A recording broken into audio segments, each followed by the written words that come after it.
सबसे पहले परमेश्वर को मान महिमा और गौरव देते हुए आप सभी प्रभुजनों को प्रभु यीशु मसीह के मधुर और मीठे नाम से मेरा नमस्कार। आज का हमारा विषय है हमारा अपना घर अर्थात हमारा स्वदेश। क्योंकि भजनकार अपने भजन में कहता है 119 के 19वें आयत पर कि हम जो है परदेसी हैं इस पृथ्वी पर। हम कौन है इस पृथ्वी पर? परदेसी हैं। और हमारा स्वदेश जो है वो है स्वर्ग। जैसा कि संत पौलुस फिलिपियों की पत्री 3 अध्याय उसके 19 और 20वें आयत को जब हम पढ़ेंगे तो वहां पर हम इस बात को पाएंगे। कृपया पढ़िएगा। उनका अंत विनाश है, उनका अंत जो है विनाश है, उनका ईश्वर पेट है, उनका ईश्वर पेट है। वे अपनी लज्जा की बातों पर घमंड करते हैं, वे जो है अपनी लज्जा की बातों पर घमंड करते हैं और पृथ्वी की वस्तुओं पर मन लगाए रहते हैं। और कहाँ मन लगाए रहते हैं? पृथ्वी की वस्तुओं पर। पृथ्वी की वस्तुओं पर मन लगाए रहते हैं। पर हमारा स्वदेश स्वर्ग पर है। पर हमारा स्वदेश जो है कहां पर है? स्वर्ग पर है। स्वर्ग पर है। हमारा स्वदेश जो है स्वर्ग पर है, परंतु हम कहां मन लगा रहे हैं? पृथ्वी की वस्तुओं पर। पृथ्वी की वस्तुओं पर अपना मन लगा रहे हैं। हम अपनी जड़ों को इस पृथ्वी पर मजबूत करने में लगे हुए हैं, जबकि बाइबल स्पष्ट रूप से हमसे कहता है कि हम इस पृथ्वी पर कौन है? परदेसी है। और हमारा स्वदेश जो है कहां पर है? स्वर्ग पर है।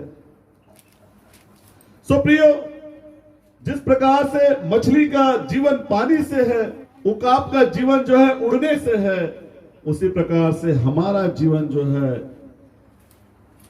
स्वर्ग में है। हम जो इस पृथ्वी पर हैं, यहां पर हमारा थोड़े समय का डेरा है। डेरा अर्थात जब हम एक स्थान से दूसरे स्थान के लिए जाते हैं, यात्रा करते हैं, तो उस स्थान पर पहुंचने के पहले हम जो थोड़े समय के लिए रुकते हैं, आराम करते हैं, उसे डेरा कहा जाता है। सो हमारे जीवन का यात्रा जो है कहां से आरंभ हुआ? अदन की वाटिका से आरंभ हुआ। उस एक पाप के द्वारा जो आदम और हव्वा ने उस एक आज्ञा का उल्लंघन करने के द्वारा अपने जीवन में लेकर आया, जहां पर परमेश्वर ने उनसे कहा था कि इस वृक्ष के फल को ना खाना। क्या कहा था परमेश्वर ने? इस वृक्ष के फल को ना खाना। और उस एक आज्ञा के उल्लंघन के कारण से ही पाप जो है हम मनुष्यों के जीवन में आया।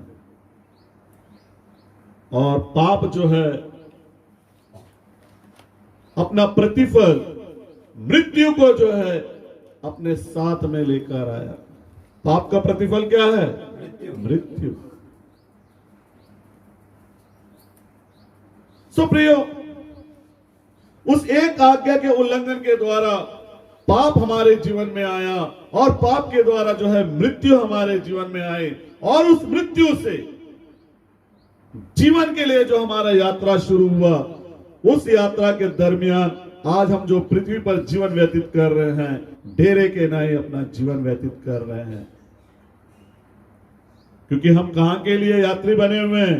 मृत्यु से जीवन के लिए, अपने स्वदेश के लिए, अपने घर के लिए हम जो है अपना यात्रा को हमने शुरू किया है।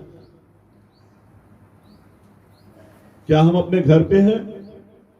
क्या हम अपने स्वदेश में हैं? नहीं है।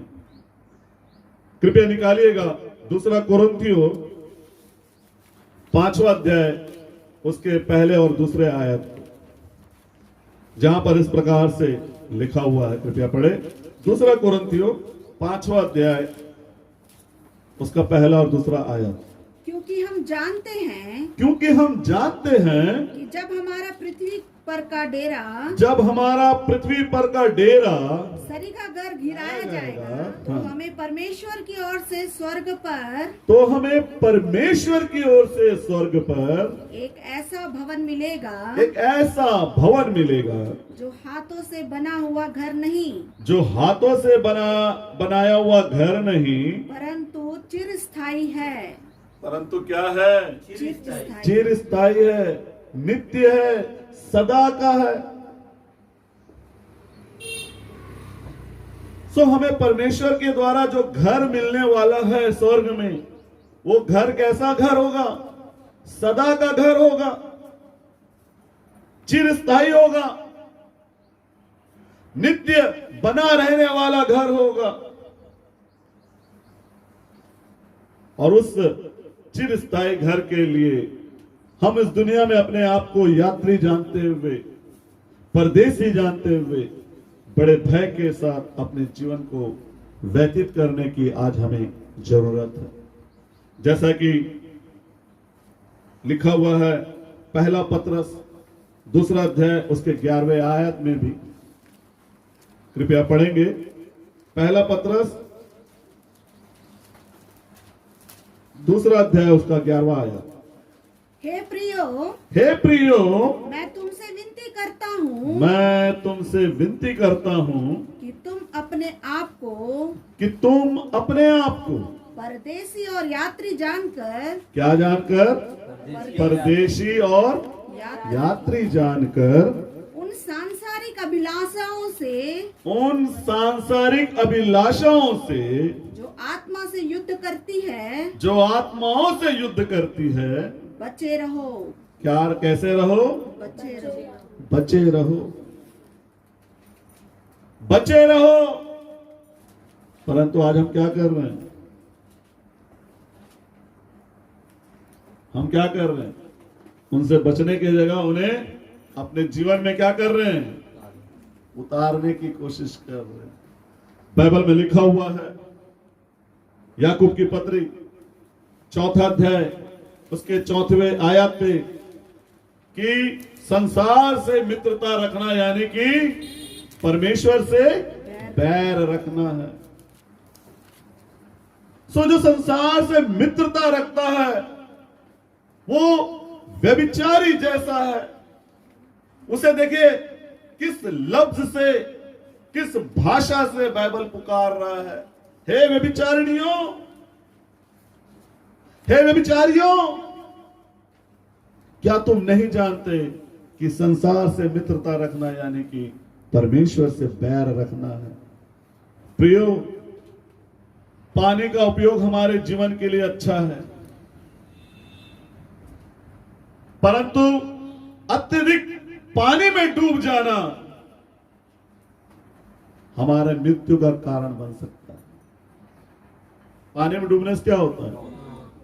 मौत होती है। वैसे ही संसार हमारे लिए, हमारे उपयोग के लिए जरूरी है, परंतु इसमें लिप्त हो जाना, इसमें डूब जाना हमारे मृत्यु का कारण बन सकता है।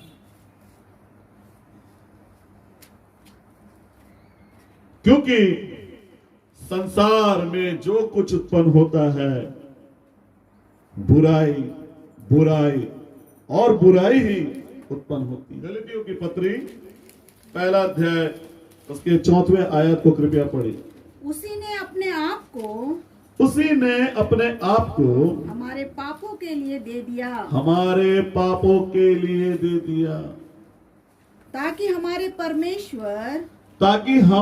परमेश्वर और पिता की इच्छा के अनुसार हमें इस वर्तमान बुरे संसार से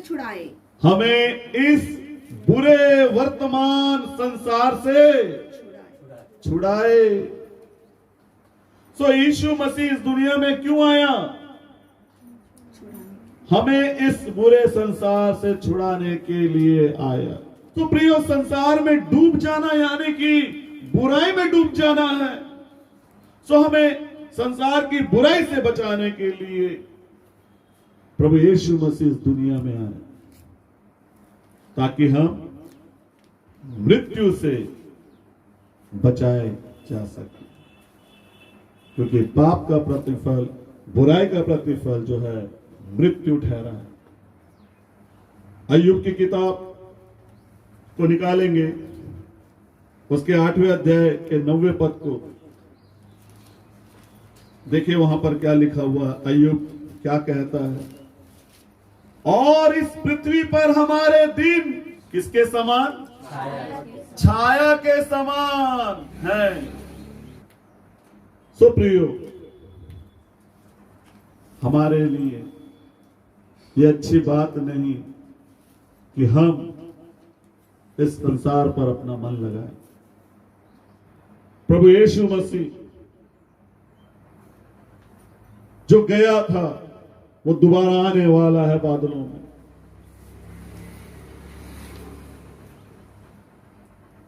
और ये पृथ्वी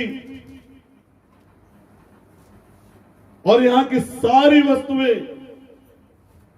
पिघलकर गलने वाली हैं।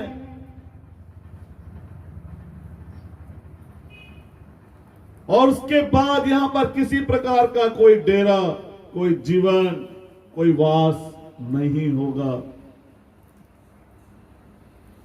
क्योंकि सारी पृथ्वी जलाए जाने पर है। जिस प्रकार से एक समय में जल के द्वारा इस दुनिया का विनाश हुआ था, उसी प्रकार से आने वाले दिनों में आग के द्वारा इस पृथ्वी का विनाश ठहरा हुआ है, जैसा कि पतरस की पत्री में लिखा हुआ है। दूसरा पतरस उसका 3 अध्याय के 10वें और 11वें आयत को कृपया पढ़ें। हाँ। परंतु प्रभु का दिन चोर के समान आ जाएगा। चोर के समान आ जाएगा। उस दिन आकाश बड़ी हड़हड़ाहट के शब्द से जाता रहेगा। आकाश जो है बड़ी ही हड़बड़ाहट के शब्द से जाता रहेगा। और तत्व बहुत ही तप्त होकर पिघल जाएंगे। क्या होकर पिघल जाएंगे? तप्त होकर पिघल जाएंगे। हाँ। और पृथ्वी और उस पर के काम, उस पर के सारे काम जल जाएंगे, जला दिए जाएंगे, जल जाएंगे। तो पृथ्वी क्या होने वाली है? जलने वाली है। और पृथ्वी पर जितने काम होते हैं वो सब क्या होने वाले हैं? नष्ट होने वाले हैं। परमेश्वर के द्वारा ये दिन ठहराया गया है, एक न एक दिन यह दिन जरूर आएगा। और वो दिन कब आएगा ये हम नहीं जानते। वो दिन चोर की नहीं आएगा, इसलिए हमें जागते रहने की जरूरत है। कैसे रहने की जरूरत है? जागते रहने की जरूरत है। परंतु आज बहुत लोग क्या कर रहे हैं? संसार में सो रहे हैं। ये जो अजीब अजीब घटनाएं इस दुनिया में हो रही हैं, इन्हें देखते हुए हमें सोने की नहीं परंतु जागने की जरूरत है। क्योंकि ये बातें, ये घटनाएं इस बात को प्रमाणित कर रही है कि वो दिन जल्द आने वाला है। क्योंकि जब वो दिन आ जाएगा तो वो दिन अपने साथ हमारे न्याय को लेकर आएगा, हमारे जजमेंट को लेकर आएगा। और उस दिन हमारा रोना, हमारा कराहना, हमारा गिड़गिड़ाना कुछ भी काम नहीं आएगा। क्योंकि उस दिन केवल और केवल क्या होगा? हमारा न्याय होगा। यदि हम दोषी पाए जाएंगे तो सदा की आग में जलने के लिए हमें नरक में डाल दिया जाएगा। और यदि हम निर्दोष पाए जाएंगे तो सदा के जीवन के लिए, एक खुशहाल जीवन के लिए हम स्वर्ग में प्रवेश करने पाएंगे। इसलिए प्रभु यीशु मसीह ने अपने वचनों के द्वारा हमसे कहा है हम अपने लिए धन कहां पर इकट्ठा करें? स्वर्ग पर इकट्ठा करें, क्योंकि जहां हमारा धन होगा वहां पर हमारा क्या होगा? मन भी होगा। स्वर्ग पर इकट्ठा करें। वहां पर जो धन शब्द आया है वो किस बात का उल्लेख करता है? हमारी अच्छाइयों। तो हमें आज संसार में क्या इकट्ठा करना है? हमारी अच्छाइयों को इकट्ठा करना है, क्योंकि अच्छाई से बड़ी ऊंचाई इस दुनिया में कुछ और नहीं जो हमें ऊंचा उठा सके, हमें स्वर्ग में ले जा सके। सो प्रियो, स्वर्ग हमारा घर है, स्वर्ग हमारा स्वदेश है। हम कौन है इस पृथ्वी पर? डेरा किए हुए परदेशी हैं। और आज हमें चाहिए कि हम जो इस संसार में अपना जीवन व्यतीत कर रहे हैं, हम बड़े भय के साथ अपने जीवन को व्यतीत करें। अपनी जड़ों को जो हमने इस पृथ्वी पर मजबूत किए हुए हैं उसे उखाड़ फेंकें, ताकि जब समय आए तो हम अपनी उड़ान स्वर्ग के लिए भर सकें। परमेश्वर आपको अपने इन बातों के द्वारा आशीष प्रदान करे। सबको धन्यवाद। सबको जय मसीह की। जय मसीह।